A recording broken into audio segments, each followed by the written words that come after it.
Today we have one of the preeminent minds in Oracle database security, heck, any database security for that reason. I'll just quickly.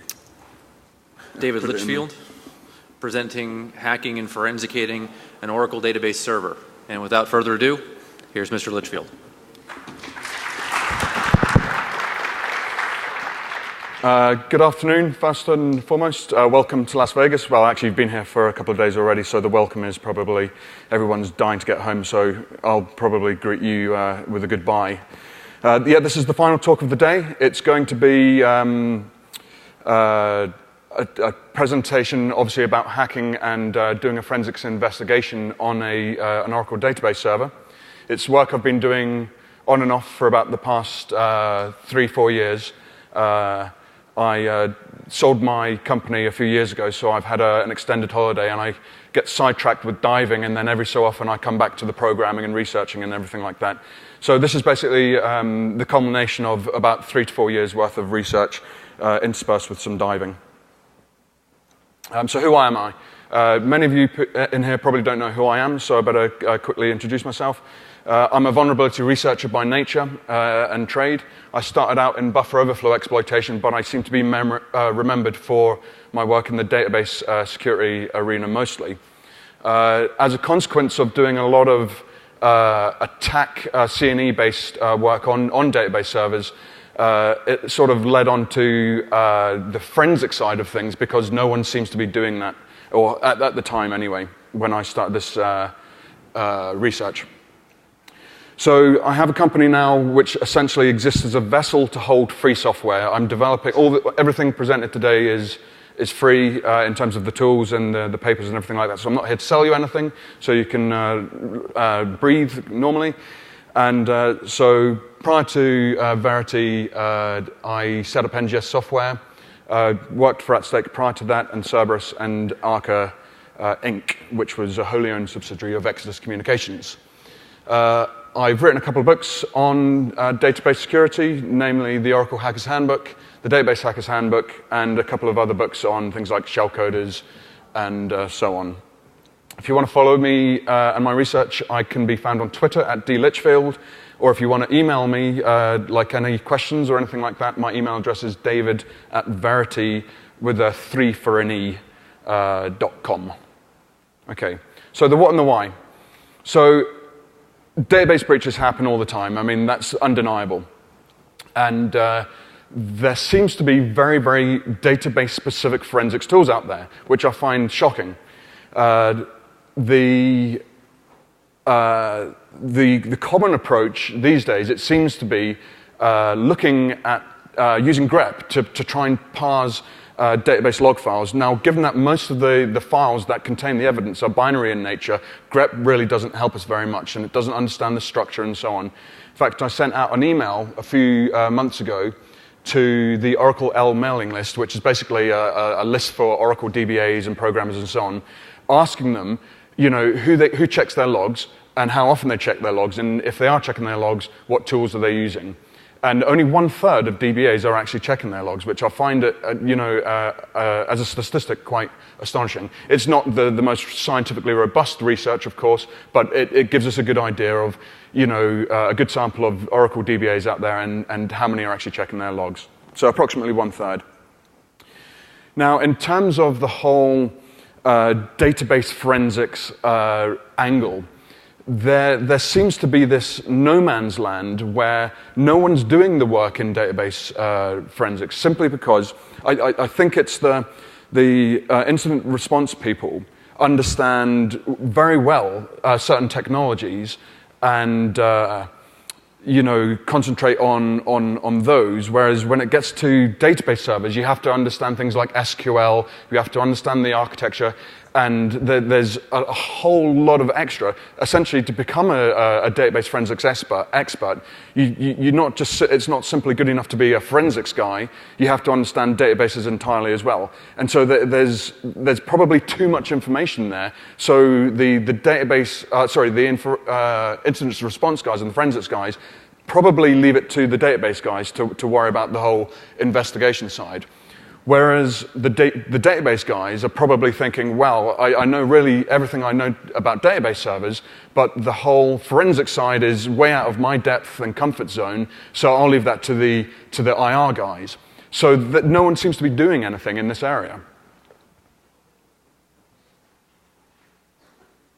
Yeah, as it currently stands, there are no commercially available database-specific forensic tools available that analyze data to the depth it can be analyzed and extraction of evidence and so on.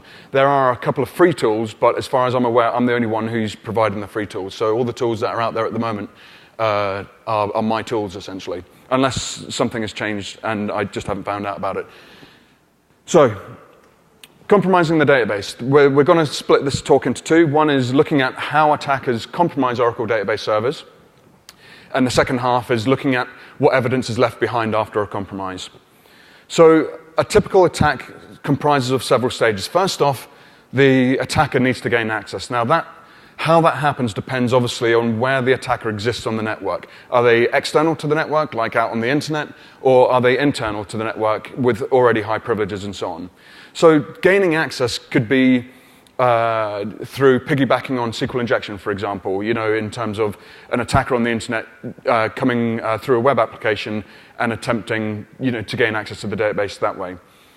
If someone can gain direct access to the database server, they can start to begin to exploit flaws that don't require user IDs and passwords. For example, buffer overflows in the TNS listener and in older versions of Oracle exploiting things like external procedures, which we'll come to in a minute. So once they've gained access, and we'll look into that deeper in a few minutes, the next thing they'll try and do is obviously elevate their privileges. So let's say they get in as a lowly privileged account that only has create session privileges. That means that's all they can do is connect to the database server. From there, they obviously want to do more to the database server. They want to be able to gain access to privileged information. They might want to shell out to the operating system or gain further access to the network. So that requires elevating privileges. And there's a number of well-documented ways in which attackers can go around elevating their privileges. Once they've got the privileges they require to effect their attack, obviously they might want to modify data, they might want to delete data, or they might want to simply exfiltrate data. And another common event that happens with database compromise is, of course, attempting to break out of the database server. Now, that might mean just gaining access to the underlying host operating system, or it might be extending further into the network and using the Oracle database server as a staging platform. So we'll look at all of these sections individually. So, and with forensics in mind, of course. So in many attacks, in many situations rather, there are attacks that require no user ID and password. Now, this is obviously, might be a shocking news to some people, it might not be shocking news to other people. Given that Oracle is an EAL4 plus certified product, in other words, under the common criteria, one would think that you should not be able to gain access so trivially to an Oracle database server without a user ID and password. But over the years, there have been multiple vulnerabilities that allow an attacker to gain access without a user ID and password. So to name but a few, there's TNS listener buffer overflows. So the TNS listener is a wee bit of software that sits in front of the Oracle database server, essentially. And when a client connects, the TNS listener is the one that hands off connections to the Oracle process and so on. And it's got a large attack surface itself. And one of the funniest and most ironic vulnerabilities that Oracle suffered from in the past was an overly long username buffer overflow. So if you presented a username which was longer than the buffer that was set aside to contain the username, the buffer would overflow and you could gain you could execute code remotely as the user running the Oracle process. So on Windows, that would be local system, and on Unix variants, it would be the Oracle user. Now, obviously, if you're running code as Oracle or local system, you are God as far as that database is concerned. Now, Oracle fixed that, and over time, there were other overly long username overflows in the XML database, for example. So, earlier versions of Oracle, like in Oracle 9 and 10, they had the XML database that listened on TCP port 2100 for FTP connections and port 8080 for HTTP connections. And again, an overly long username and password would overflow stack-based buffers and heap-based buffers in certain cases, and allow an attacker to compromise the database server and execute arbitrary code. Another fun one is external procedures. So within the Oracle database server itself, there are things known as PLSQL procedures, okay? And if PLSQL in and of itself doesn't allow you to do what you want it to do, you can write a wee short C library and hook that library into the operating system and call a function in that library to do whatever you need it to do. They're called external procedures, essentially. Now, how that works is the Oracle process connects back to the TNS listener and says to the TNS listener, please load this library and execute this function for me. But the TNS listener says, well, I won't do it for you, but what I will do is launch another program called xproc for you, and you speak to xproc from here on in. So xproc is launched, and the Oracle process then starts communicating with xproc. And it says to xproc, please load this library and execute this function, passing it these parameters. And all going well, xproc will load the library, execute the function, and take the parameters. Now, in early versions of Oracle, essentially what we could do is tell from within the database server, load msvcrt.dll or libc and execute the system function and run this operating system command. But if you look at what's going on underneath the covers, as I said, this whole communication process, it can take place over TCP. So what we can do as an attacker is connect to the TNS listener from over the other side of the network or even the internet and say, I'm the Oracle process, wink, wink, nudge, nudge, and say, load this library for me. And the TNS listener will turn around and say, because there's no authentication going on here, it will say, well, I'll tell you what, I won't do it, but I'll get xproc to do it for you. And it will pass us back a TCP port, which we can then connect to and then speak to the xproc process and say, could you do me a favor, load this library for me and execute this function? xproc goes, yeah, no worries. And off it goes and does it for us. Now, Oracle went ahead and fixed that because obviously, without a user ID and password, someone could compromise the database server. So they fixed it by limiting where you could launch libraries from. So if you attempted to load a library from, say, C:\backslash Windows backslash System 32, that wouldn't work anymore. And they would log any attempt to attempt to load a library outside of the Oracle home. Now, they did that using a call to sprintf, which is a C function, and the fixed size buffer on the stack. So anyone who can program in C understands where this is going. So we would load a library with an extremely long name, and when that is logged, that would cause a stack-based buffer overflow due to the unsafe call to sprintf. So even then, we could still gain access without a user ID and password by exploiting this buffer overflow in xproc now. And so Oracle went ahead and fixed that, and they did a length check on the name of the library that was being loaded. And if it was over, say, 255 characters, they would not log it, which sounds like a safe thing. But what they failed to do was, when it comes to parsing Oracle environment variables, they did it after the length check. So if we stuck in their $path, what would happen is it would do the length check, and then path would be expanded after the length check, and again, we could put a number of $paths in their $pass and then our computer code and exploit this buffer overflow again. And yeah, so their third fix, wasn't sufficient either. And there's a whole catalog of this going on further. And indeed today, if you're local to the machine, you can still do this. You can still load xproc locally. They've rejected it from across the network now. And, but if you're still local to the machine, you can still trick xproc into executing a function for you. Now, on Windows, it still runs a system, whereas on Unix or Linux-based variants, it should be running as nobody. But if it's not been configured properly, it still might run as the Oracle user. So there are indeed issues where attackers can exploit Oracle without a username and password to gain full access. Moving on, there's typical account compromise. Oracle is renowned for having default usernames and passwords. System, in older versions, particularly this was bad. So System had a password of manager, Sys had a password of change on install, DBNSMP had a password of DBNSMP, CTXSys had a password of CTXSys, and there's about 600 different accounts, depending upon which applications are installed, that have a default username and password.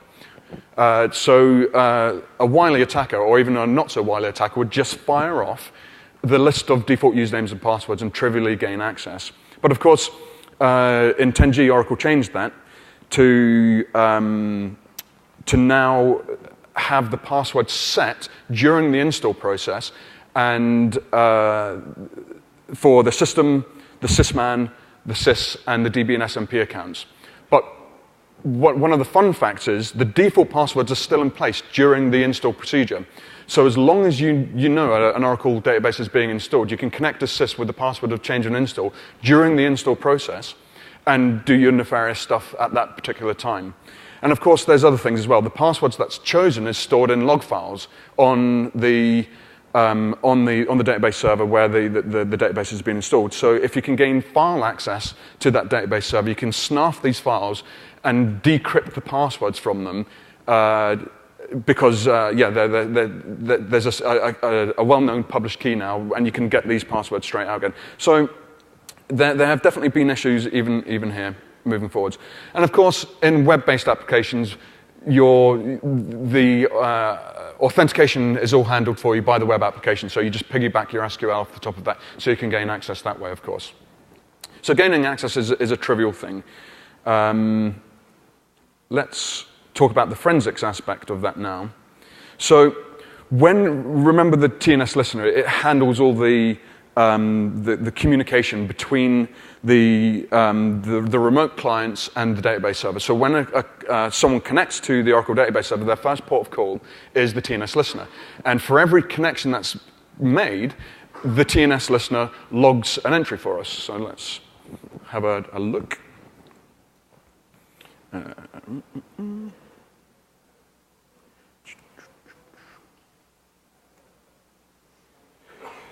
Okay.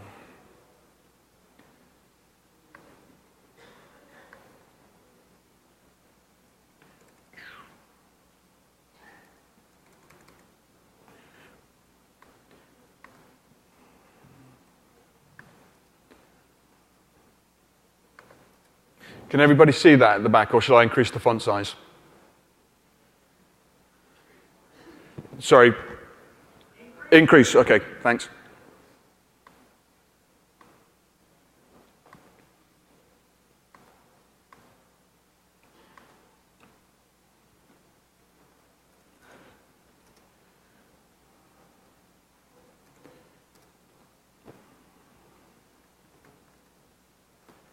Okay, so what we have in here basically is a number of connections. Okay, here we go. This here is if I highlight in here, it goes on. Actually, let me change the window size, properties, layout, 102. Okay, Control C.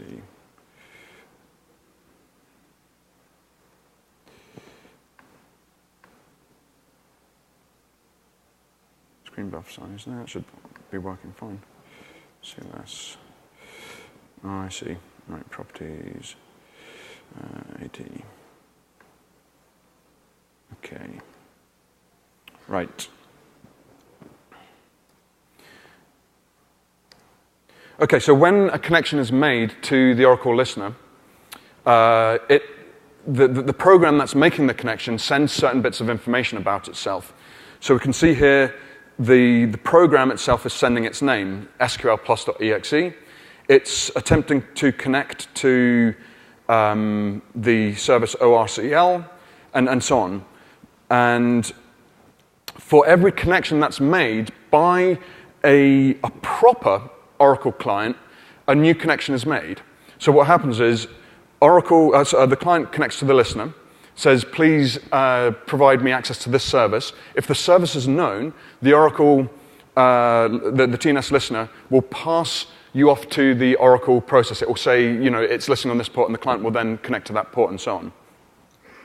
Now, that's what a typical normal Oracle client does. Now, if authentication fails for whatever reason, the connection is torn down, and the user has to go through the same process, reconnecting to the listener. The listener then, hands you off to the Oracle process. You then connect to the Oracle process. And this takes time if you're going to be brute forcing a user ID and password, for example, because you have to make a new connection every single time and so on. However, after a bit of research a few years ago, I found out that we could use the existing connection to the Oracle process. If it told us, no, the username and password is wrong, it was the client's responsibility to tear down that connection. So if we choose not to, we don't have to tear that connection down. And so we can just keep on firing down the same TCP pipe, multiple connection attempts. So you can see here, this entry here is for a single connection. If I do it multiple times, you'll see there's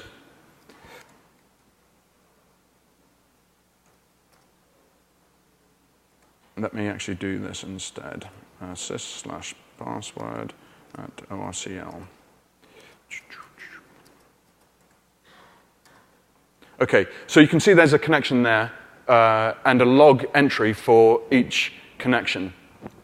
However, using a tool I wrote earlier, we don't actually need to connect every single time. As I said, we can keep on firing connection requests down that pipe. And I just need the right command prompt window. Actually, I'll tell you what, let's keep this one open. cd/tools, cd oak. Let me close that up a bit so you can see it better.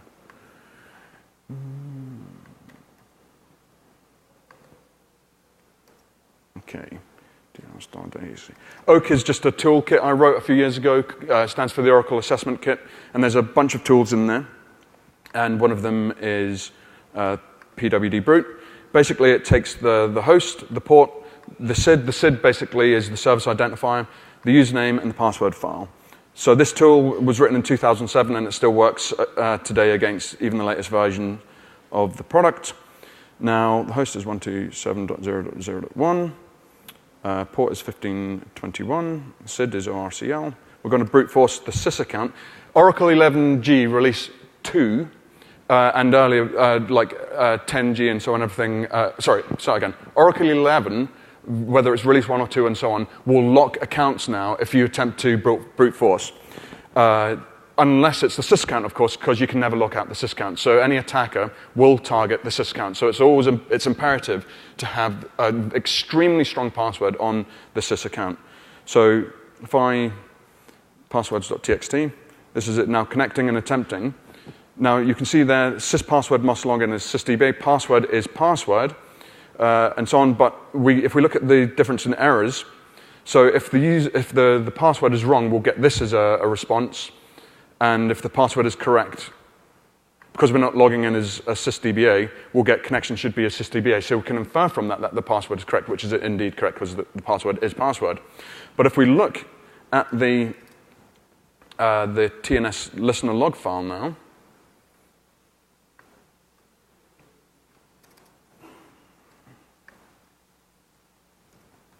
we can see there has only been one connection attempt in there, and the host is JDBC, but that's because I'm telling it it's JDBC. This is my attack tool. Everything that is coming from here, basically, is under the control by the client. So this is not trustworthy. But you can see, basically, even though I've done multiple connection attempts, oops, let's run that again. Pipe it to more. This is me setting up the connection. There's attempt 1, there's attempt 2, and so on. And, excuse me, it goes on until such time that, we crack the password. But again, we'll see, there's only one connection attempt, and that's it there.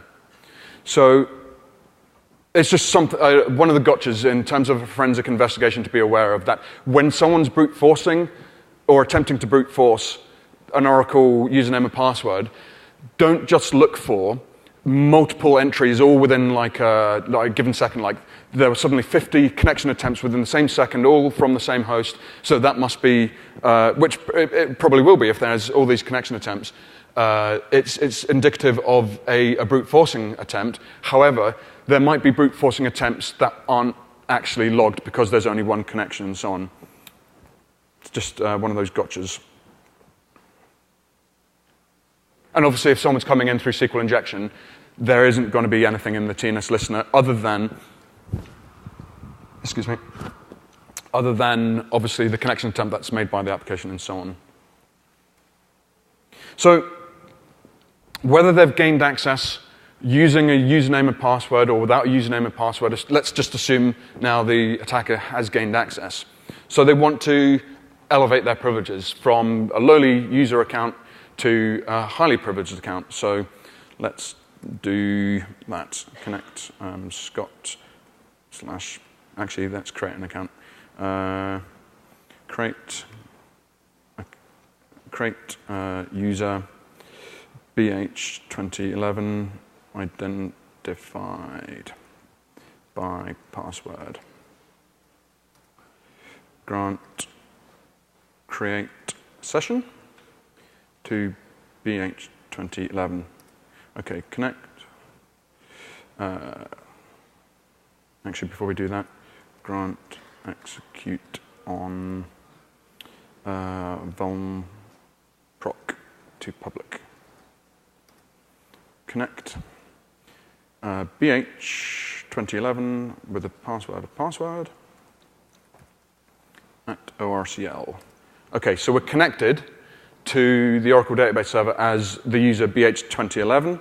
If we do select star from session privs, we should see we only have the create session privilege.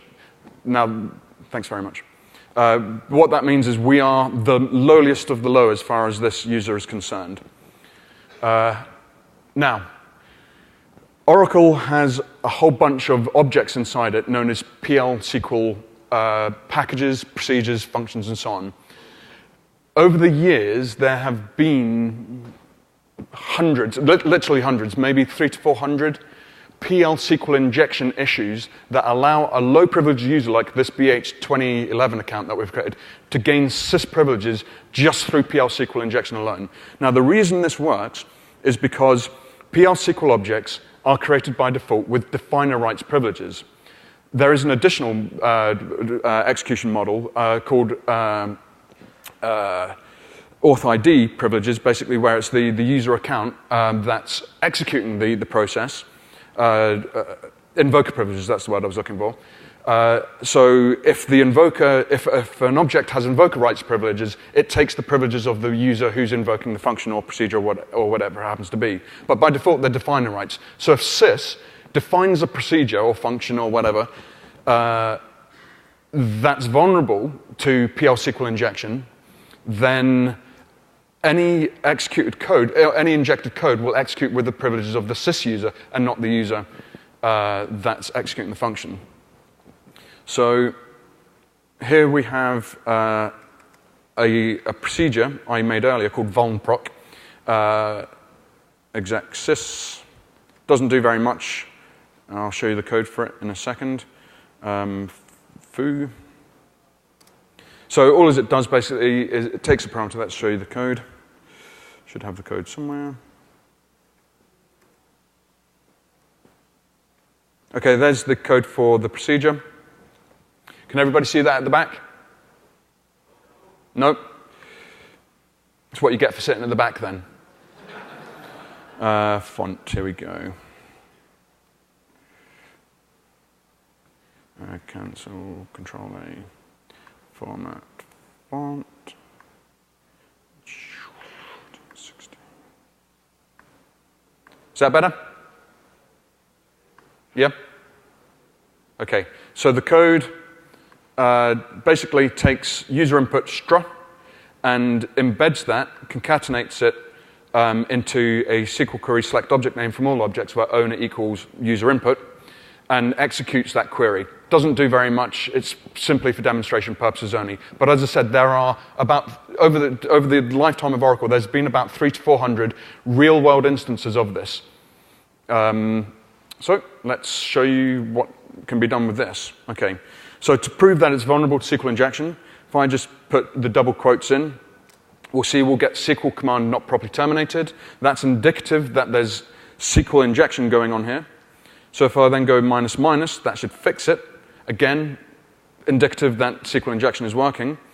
If I then go pipe user bracket like this,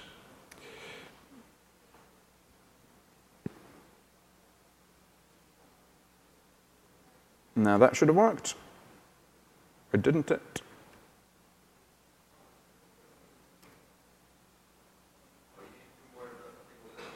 I'm sorry? No, I think I had them in there. We don't need it anyway. It was just for demo purposes. Right, let's go back to here. Let's go to one I made earlier. Okay, so what we're going to do is insert this, okay? So there is a limitation on executing additional SQL when it comes to Oracle.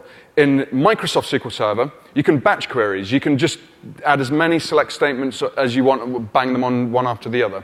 And indeed, it doesn't have to be a select statement. You can do inserts and so on till the cows come home. But you can't batch SQL statements with Oracle. And if you are within the middle of a select statement, then the best thing you can do without any additional hacking is another select statement. If you're in a DML statement, a DML is data manipulation language, so things like insert, delete, and update, and so on, we can additionally do inserts, deletes, and updates because there's transactions taking place now. So we need a way to hack additionally the situation where we're injecting into a select statement to execute arbitrary SQL, anything we want, basically.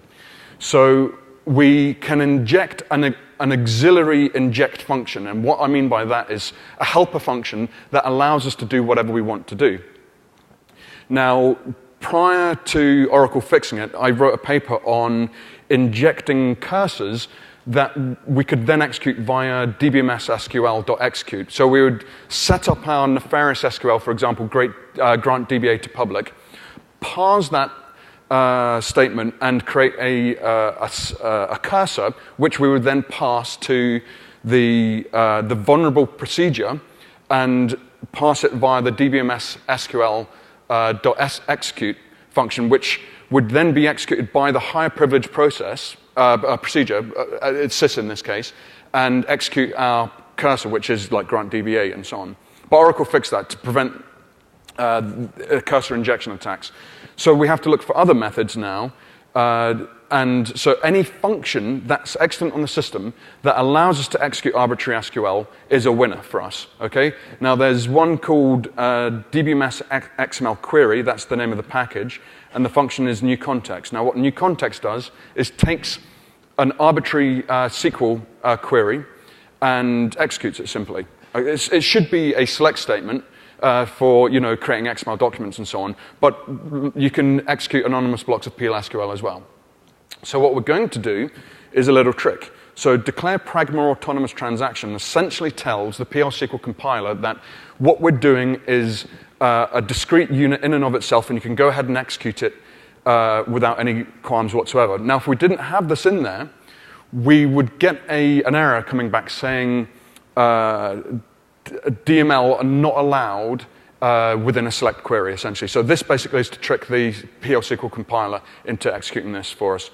And what we're going to do is execute immediate grant DBA to public. Now, we shouldn't have that privilege already, so if I go set role DBA, we've not been granted that role, or it doesn't exist. Of course, the role exists, but as far as the user is concerned, because they've not been given the role, they can't see the role, okay?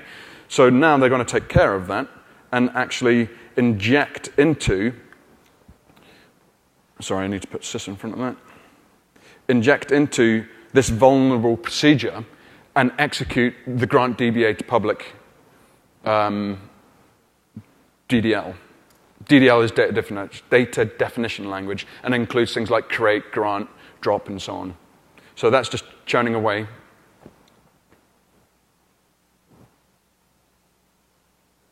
OK, so it says it's succeeded. So if I go now set role DBA, it's role set. Now if I do, again, select star from session privileges, I have every single privilege.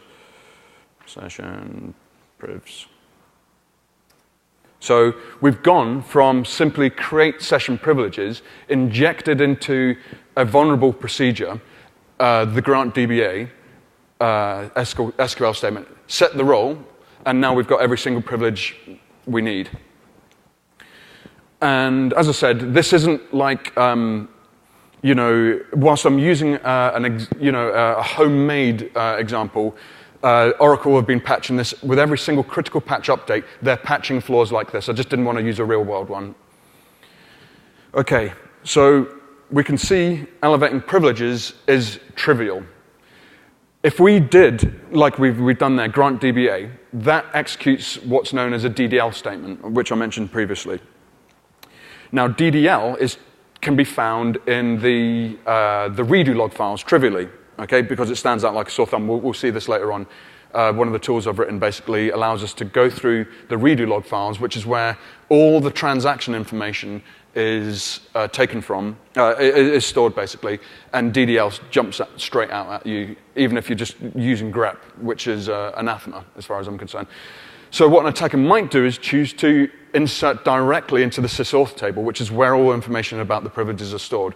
So just because there isn't a grant DBA to public kind of statement in the DDL, someone may have still granted permissions to DBA privileges to the public user, or any user for that matter, using a direct insert into sysauth.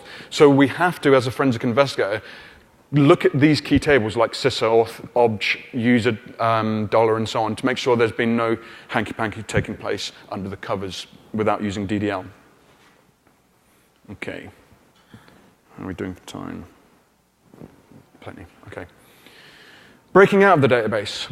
And again, we'll come back to the redo logs and start mining them for information in a minute. But I want to continue with the compromise stuff first.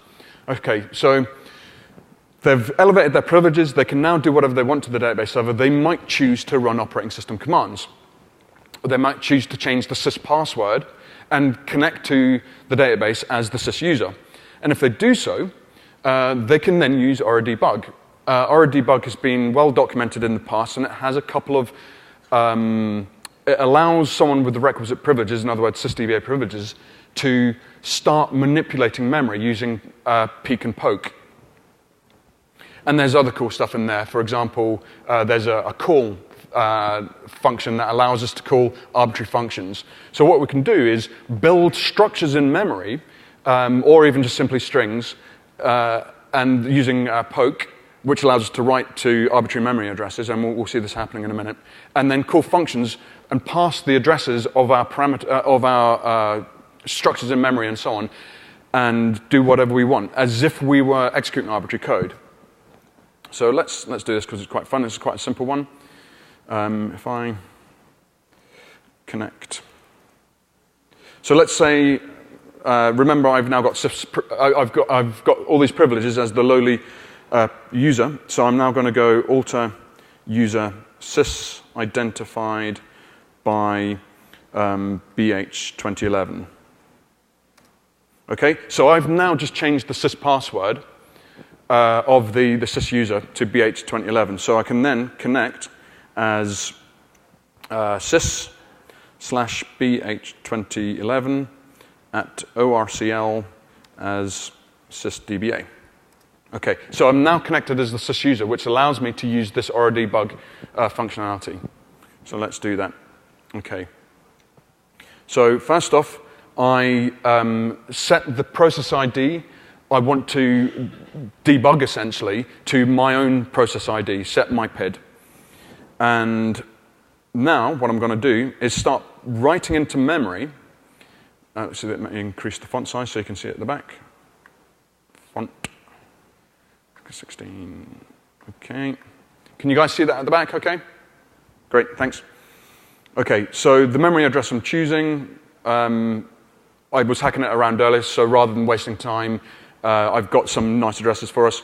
Okay, so what I'm going to do is execute the net user orahack pwd/add operating system command. In other words, I'm going to create an operating system user. Now, this works obviously because under Windows, Oracle runs as local system, so any operating system command that Oracle executes will execute with system privileges. Now, so what I'm going to do is write to this memory address the net space of the net command, and then incrementing the address by 4, I'm then going to write another 4 bytes until I've written in memory entirely net user orahack pwd/add. So if I start doing this, okay, so I've now written into memory that address, that net stuff. Where are we going? And now what I'm going to do is call the system function, and in C, the system function takes the address of a string we want to execute, and that obviously can be found in memory at this address because we've just written our net user add command to it there. So if I then execute that, actually before we do that, if I do host net user, we'll see that, actually let me delete that one, net host, because we'll come back to that net user or hack 2 /delete. Okay, so if we look at the users, there's the VMware user, the administrator David and guest and so on. When I execute this, it will call the system function, going to that memory address and taking that net user orahack password/add command. Okay, function returns 0. So if I now look at the users, we can see that orahack exists. Okay, so imagine I've done this remotely from across the other side of the internet by writing into memory using oradebug poke commands and calling the name of functions. We can execute arbitrary code. It doesn't have to be the system function. We could, for example, use this to create a reverse shell and connect back to us and so on. You can do anything you want, essentially. There is no limitation. Okay, so one of the good things about, well, one of the bad things about oradebug is obviously you can do this kind of stuff. One of the good things about it is every time you use it, it's logged. So if we connect, whoops, what happened there? cd, okay, dir, find str /m/i/s/c or debug. Actually, we don't need the s because we don't need all those directories. Okay, so if I look in this one here, this trace file basically contains every single time we execute anything on the oradebug, this trace file is created. So we can see the setpid command. We've written poke, and we can, as a forensic investigator, gain access to this file, obviously, as part of the investigation, and then reverse engineer what they've done, because we can see what they've written in memory. So we can decompile this, essentially, and see that they've executed the net user or a hack, pwd/add command, and at the very bottom, they've executed that function they've executed the system function and passing it that address. So we know exactly what they've done. They've called the system function and added a user. So this is very, very useful, these trace files. Now, obviously, an attacker can go ahead and delete that if they've got all these wonderful privileges anyway. But if they don't delete it, then it's a wonderful source of information. Okay. Now, another one they can do is obviously, remember earlier I spoke about external procedures and calling msvcrt.dll and calling the system function on that. Another way of doing that is obviously by using the legitimate aspect of the database that does all this. So if we open this one, not that one. Okay. I'm going to do the one that's going to fail first because I'm going to show you some useful forensic information. Let's get rid of that. Control-C. Right. So we've created a library called libsysexec. That's a library as far as the Oracle database server is concerned, and it links to msvcrt.dll, or it's going to, on the operating system. And once we've done that, we can then wrap that library inside a procedure. You can see here, we're creating a procedure called plsysexec, takes a command string, and we pass that command string to the system function in the library we've created called libsysexec, okay? And then when we execute that, in this instance, we're going to get an error message. It's going to complain that it's an invalid DLL path. Because remember I told you earlier that this was easy to abuse. Oracle fixed it by restricting what DLLs could be loaded by putting them in the Oracle, making sure they're in the Oracle home directory. Well, that's what happens. And there's a log file that's created. Where did it go? Tell you what, do it here. Redo it. Why is that not working? File.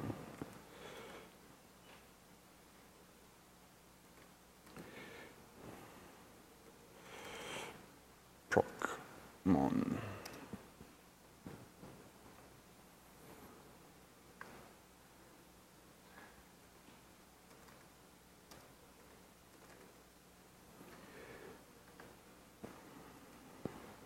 Right, here, jump to, we can see the log file is created where an attempt is made to execute a function inside a library that exists outside of the Oracle home directory. So we can see here, request originating from external function, blah-de-blah, and so on. And, so we've got some nice, useful information in there. However, one of the recent issues with the most, sorry, let's start again. Oracle 11g release 2 on Windows, for some reason, sticks msvcrt.dll into the Oracle home bin directory. So whilst you previously couldn't exploit this flaw anymore because Oracle had restricted you to DLLs in the Oracle home directory, by putting msvcrt.dll into the bin directory, you can start executing system commands again. It defies explanation. So all the attacker needs to do now, and this is the latest version of Oracle, fully patched. We just provide Oracle home bin /msvcrt.dll. So if we do this now,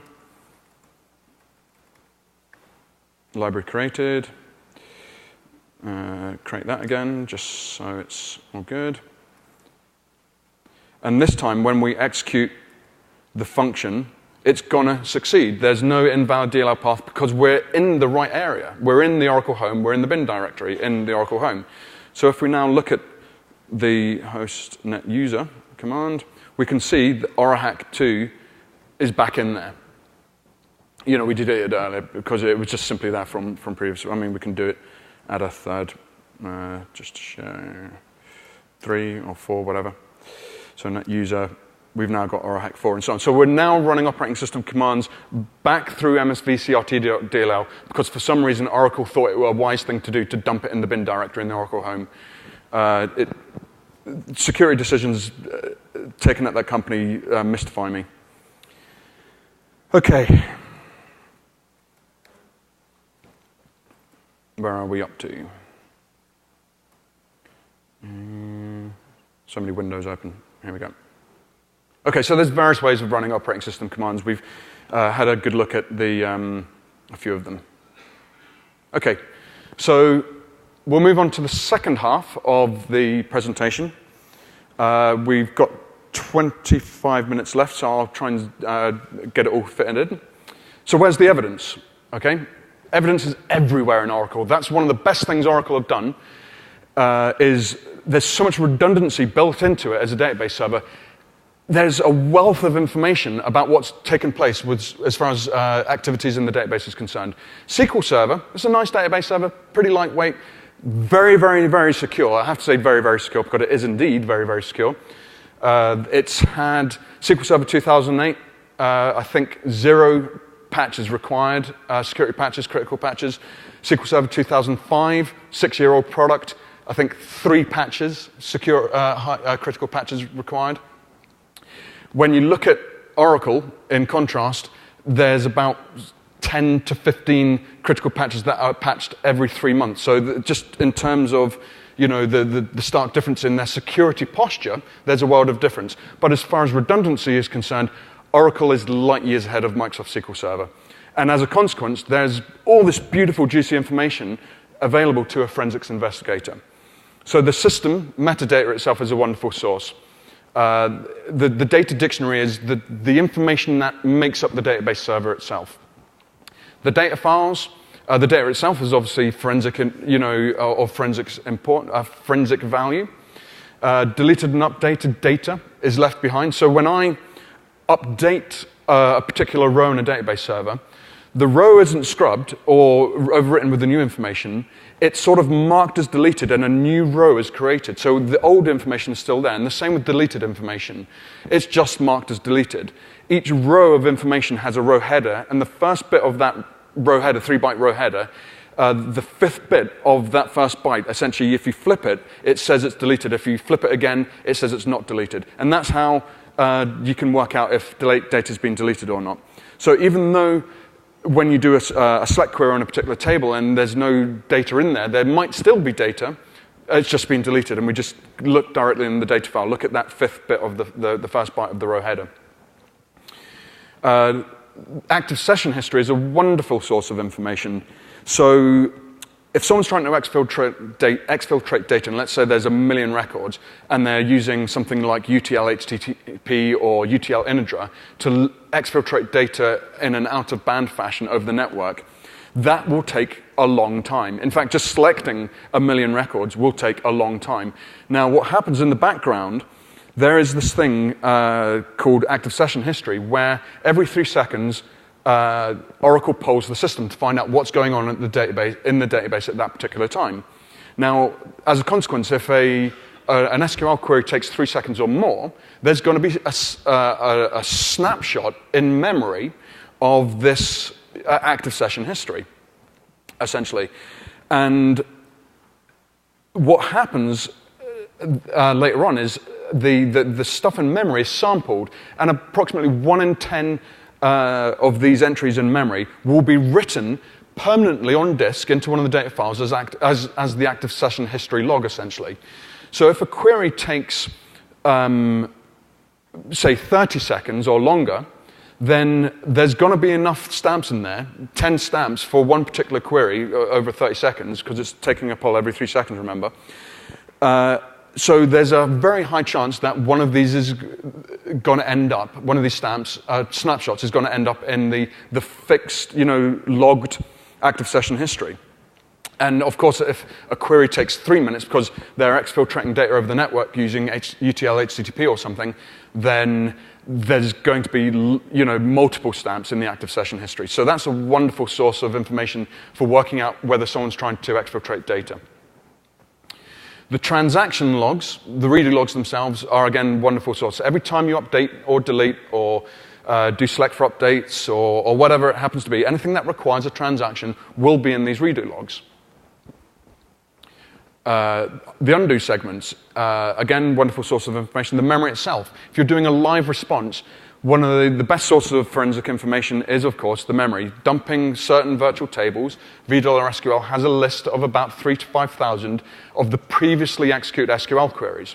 So if you catch a compromise in action as it's taking place, you can snuff from memory what actions the attacker is taking. The $DB object cache is another wonderful source of information. There are certain database objects which are associated with vulnerability.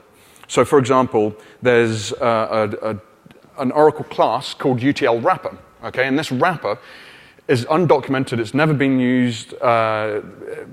There's no bit of code, rather, from within the database server that uses this UTL wrapper. And so if it's been used, it gets put in this DB object cache. And the only time you would ever use it, what it does essentially, it allows an attacker to execute operating system commands provided they have the requisite Java privileges. In fact, about 2 years ago, I published a paper on gaining the requisite Java privileges by exploiting a flaw that then allowed us to execute this UTL wrapper and so on. So it was a nice little attack. But if it's in this DB object cache, if this object is in memory, then the only reason it's in memory is because someone's attacked you, because no one else uses this stuff. So looking in this DB object cache, we can very quickly ascertain whether certain nefarious activity has been taking place. We looked at the TNS log files earlier. You know, the information in there is under the control of the attacker to a certain extent, so caveat emptor on that one. And the trace files we saw, like using Aura debug, you know, everything was being logged in there. Any kind of crash or memory corruption or failure when executing Java, that will go in the trace files as well. So the trace files are a wonderful source of information too. So given that we have all this wonderful information, how do we get access to it? Well, it's all proprietary, binary in nature, and it's all undocumented. So I've spent the past few years documenting, reverse engineering and documenting all of these structures. And the vendors don't provide tools for forensic investigation, simply because they don't want to admit that their databases could be compromised. So if there are tools that can be co-opted into a forensics investigation, they've not been designed with forensics in mind, remember. So they may change evidence, which is obviously a big no-no, and they don't get everything. You know, so for example, the redo logs can be mined using LogMiner in Oracle, but what happens is in the Oracle redo logs, older logs are overwritten essentially. So older entries, if a log is refreshed and new entries are started written to the top, all the older entries are ignored basically because they're considered from previous sessions, so to speak. And so the log miner doesn't gain access to that stuff, whereas if we write our own tools, we can gain access to that information. So as a consequence, it's for the past few years, full-on DB breach investigations have been difficult to do because the files are undocumented, and there have been no tools until now, of course. So this is what I've done, and I'll speed through this. So the product is called Verity. It's free, and it provides case management, evidence collation, searching, sorting, filtering, and all the way through to the reporting side of things. And currently, it's stuck together with bubble gum and sellotape. It's still a work in progress, but I've got enough of it working. Certainly the engine is there, the stuff that processes the evidence is all there, and the filtering, I've got some nice GUI stuff, but as I said, it sort of just needs to be linked together properly. So let's start looking at that. Okay, I'm going to stop the database first. So we've just compromised this database server, and this is what we're going to do the investigation on. How are we doing for time? Running short.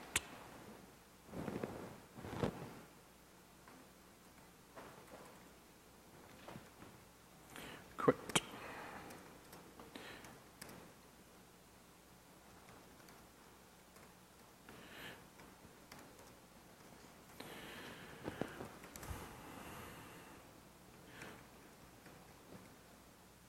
Okay. So this dump action tool basically will take an action. For example, we want to dump DDL. We'll dump the DDL. It takes the name of the redo log file, David / or data / Oracle redo log, and we're going to dump the DDL. Okay. So all this does basically is makes a nice little XML file for us and dumps all of the DDL that can be found in that redo log file.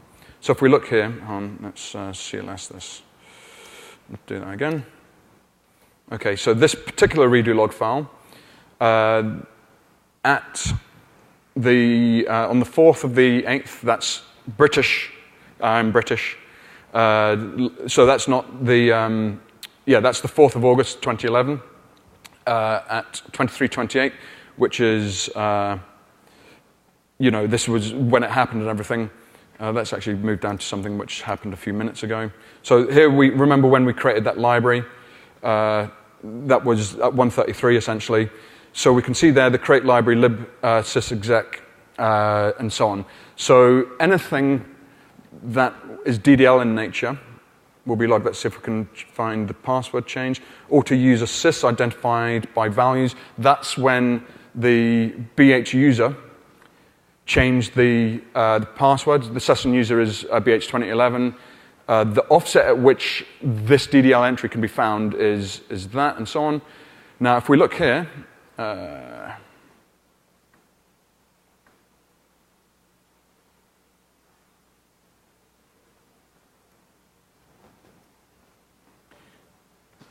let's do some more.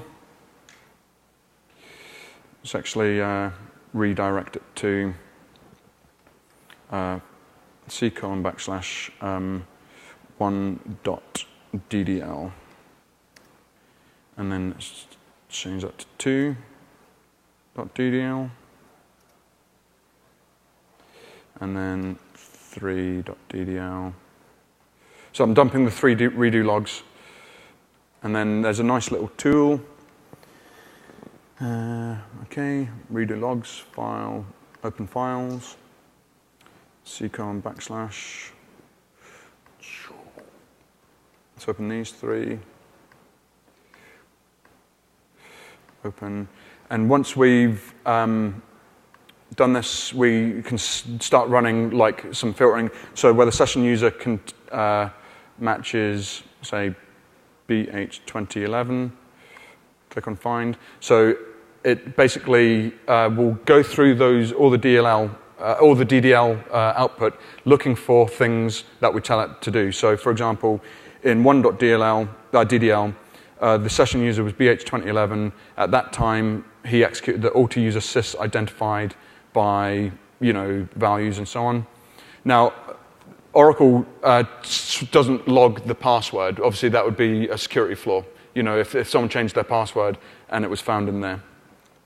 If we didn't want to find anything that does not match that, then anything that doesn't match it, we can start dumping out and everything. So we get a nice list of all the DDL that was ever executed. Now imagine a database server that has 600 redo logs that have been archived. We can basically process them all with one fell swoop, and then filter them with this basically, and it can cut the investigation time down dramatically. So 1, we've got the tool to dump the information out, and 2, we've now got the tool to start filtering it in a very easy and quick fashion. And then we can start exporting the information or copying. We've not copied anything. Copy that, export, and so on. And we can clear. So this is a nice little tool. Again, halfway through development and so on. We can start running nice little things off there. Sorry, I'm just really aware of the time. So I'm just going to jump ahead. So we can do that, obviously, for, we can dump insert information. We can dump update information, delete information, DDL, and everything like that. So any kind of thing that required a database transaction, we can gain access to trivially. This here is the management side. So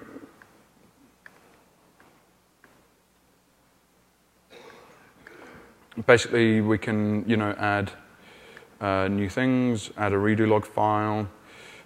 Let's go c:\. /David, blah, blah, blah. Or data RCL. So add that one.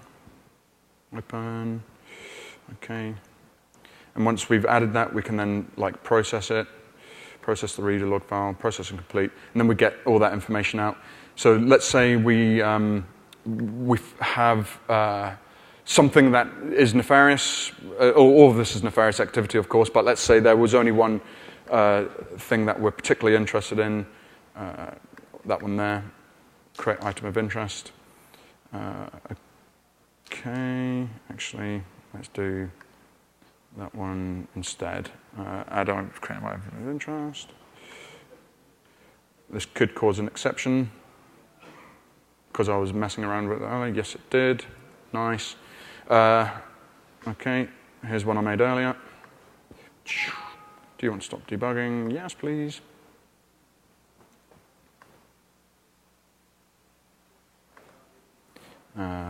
Verity.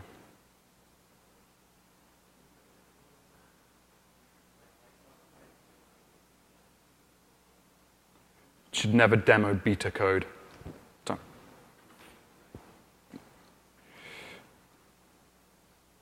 Okay, so let's just... So assuming we've added items of interest, it appears over here. These are things that took place, like grant DBA to public and so on. Once we've got items that we're interested in, we can then click on here, and a nice little report is created for us, which we can modify and so on. And if we don't particularly like an investigation, we can go ahead and delete it. Sure you want to delete. So there's the whole management side and everything like that. But I think the key side is the actual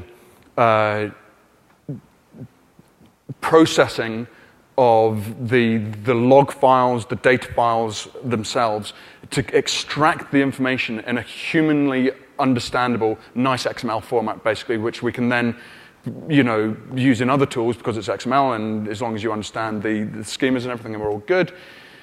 So we've only got a couple minutes left, so I know that was an extremely quick demo. I'm not going to bore you with it, but any questions about this talk, let's open up to the floor. Any questions at all? So I've explained everything fully and everyone understands 100%? Great. Yep, okay, there's a question over here. Right now, yeah, what happens is you gather the evidence in a forensically sound manner, like taking logs, checksums, like SHA-1 and everything like that, and take it to your workstation and process the evidence on your workstation. The tool needs to be run locally right now. Any other questions? Sure.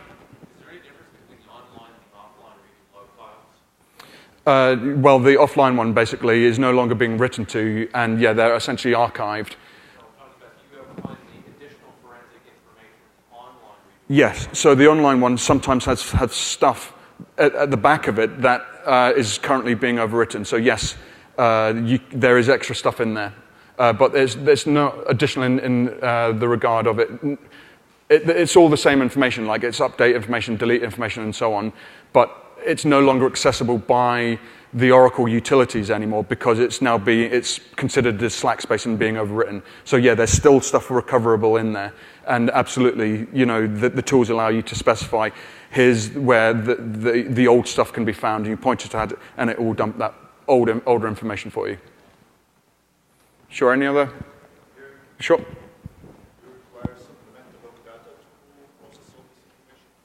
No, because we can dump if we have the system table space, I've written a tool that dumps any data from an Oracle data file. So what we do is any object ID, any block that has an object ID of 18, which is the obj dollar table, we can dump all that information out and get the object ID and object names and so on. Once we've got that, we can then start, when it comes to the inserts that are in the redo log files, the name of the object being inserted into is not in there. The object ID is, okay? So, exactly, yeah. But we can get all this information simply the only bit of information we need to know is the object ID of the obj dollar table. Once we have that, everything else we can work out from there. And on most Oracle systems, it's 18. And if on a particular version it's not 18, we just need to look up on the internet what's the object ID of the obj dollar table, kind of. And then, again, everything spreads out from there. Sure, there's a question there.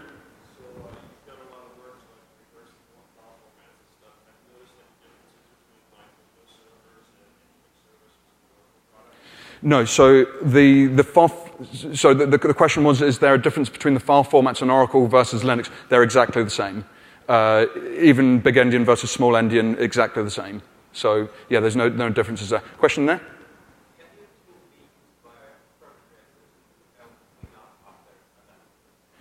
Was the question, can you find evidence of a perpetrator cleaning up after an attack? Yes, absolutely. So one of the great things is because there's so much logging taking place, when you attempt to delete something, there's evidence of that delete. So if you're, for example, let's say you're trying to remove entries in the audit table, AUD$, you're going to delete stuff. That's going to be in the redo log in and of itself. If you're then deleting files off the file system, you're going to need a mechanism in which to do that, which requires the creation of an object, for example, a Java object that allows you to shout out to the operating system. But in doing so, you're going to find evidence of that as well. And if you then remove those objects, there's going to be evidence of that as well. So it's really, really difficult to fully hide your tracks. And the amount of noise that actually creates, a DBA is going to notice, or hopefully going to notice something going wrong. Can someone entirely remove their tracks? Absolutely. But it is very, very, very difficult. And there's going to be, the absence of information is going to be evidence in and of itself, if you see what I'm saying. This is a good question, though. Sure? I am. I started with Oracle because it's the hard one to do. The other databases are, trivial because, yeah, their file formats are much easier, basically. So when I get the Oracle one finished, I will do SQL Server, Microsoft SQL Server next. Then I'll end up doing MySQL, and I'll see how it goes. I might get bored of it all and go diving or something again. Sure. Hey, Ryan, how are you doing?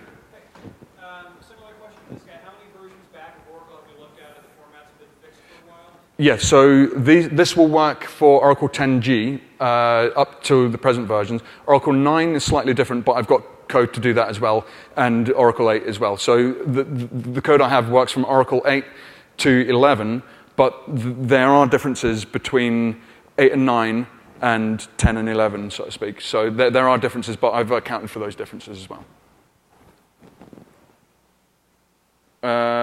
Okay, no more questions I'm seeing. So, well, thank you very much for coming, I hope.